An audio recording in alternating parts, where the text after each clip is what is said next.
Welcome to The Explainer. Today we're digging into the money trail of one of the world's most notorious private armies. It's a trail that starts on the battlefields of Europe, but is paid for with gold and timber plundered from a continent away. We're going to pull back the curtain on how this whole global machine actually works. Okay, so let's start where most people see Wagner, in the mud and the trenches around Bakhmut, Ukraine. For months, the Wagner Group has just thrown thousands and thousands of fighters at the front lines. And that just begs a huge but really simple question. How does a sanctioned mercenary army even begin to pay for a war this brutal and this costly? Well, to find the answer, we've got to go a long, long way from those front lines. Okay, so to really get how they're funding all this, you have to understand something pretty crucial. See, the Wagner Group you see in the news from Ukraine, that's not their whole operation. They're basically running two completely different armies with two totally different missions. So on one hand, you've got the guys in Ukraine. A lot of them are ex-prisoners, basically used as cannon fodder in these horrific human wave attacks. They are, to put it bluntly, expendable. But then you look at their operations in Africa, and it's a whole different ballgame. These are their more professional soldiers, the A-team, if you will, and they're not there to be thrown away. They're there to protect something way more profitable. Right, so if we want to find the money that's paying for the war in Ukraine, we need to follow that other army, the more professional one.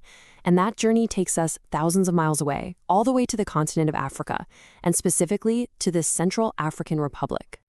And it's here, in the car, that Wagner has basically perfected its business model. The playbook is actually pretty simple when you break it down. You find an unstable leader, in this case President Touadéra, and you provide him with mercenary muscle. You're his personal security. You fight his battles against rebels. And in return, Wagner gets something way more valuable than just cash.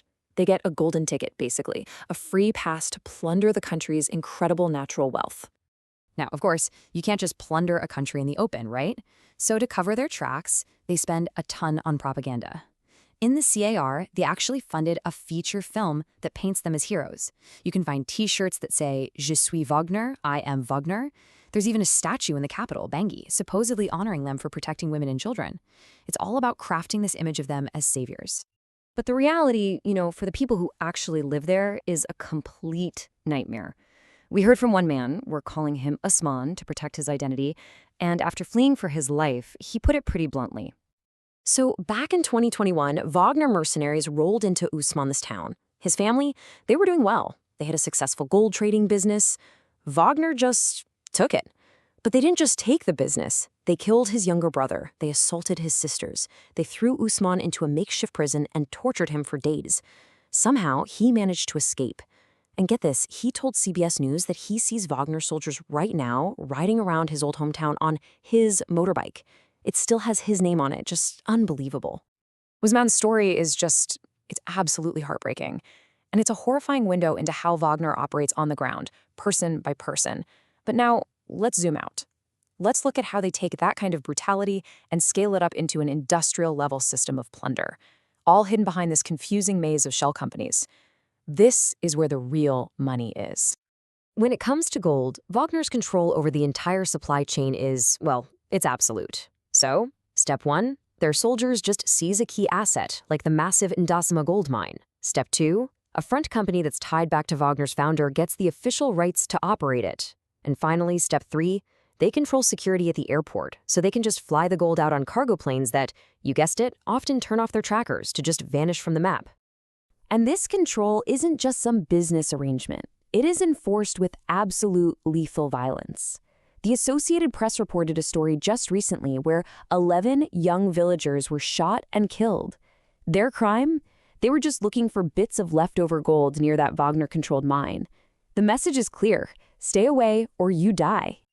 Okay, so gold is one thing. You can fly it out quietly. But what about something you can't exactly hide, like giant redwood logs?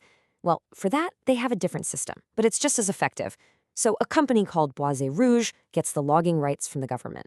The ownership is all murky, of course, but investigators found that its Russian sales manager gets paid by other companies linked to Prigozhin. Then Wagner's own soldiers provide armed escorts for these huge timber convoys, which get these special safe passage documents so they can cross the border into Cameroon without anyone searching them. But the shell game doesn't stop there. Once the timber actually gets to a port, ready to be shipped around the world, they need one more layer of deception to wash its dirty origins clean for the global market. This is pretty clever. When investigators looked at the export papers, there was no mention of Bois Rouge anywhere. Instead, all the timber was listed under this other company, Wood International Group. It looked like a dead end. But then they dug a little deeper, and what did they find? Wood International Group has the exact same address and, this is the kicker, the exact same company registration number as Bois Rouge. It's literally the same company. They just slapped a different name on it to launder this conflict timber. So, after all that, the violence, the shell companies, the plunder, you have to ask, what's the payoff? How much is this all worth? And where is all this money going? All right, let's talk numbers, because they are staggering. Just from the timber operations alone, experts estimate we could be looking at nearly $1 billion in revenue. And that's just the wood. The gold from that one mine, Endasima, that's worth even more. We're talking a conservative estimate of around $2.7 billion. So you see, this isn't some little side hustle. This is a multi-billion-dollar shadow economy. It's a massive criminal enterprise, and it's all designed to fund a war. And that right there brings us to the really big picture. This entire machine built on the suffering and exploitation of people in Africa is what's directly funding the war in Europe. The gold, the cash, it all helps the Kremlin get around international sanctions. It expands Russia's influence on a new continent.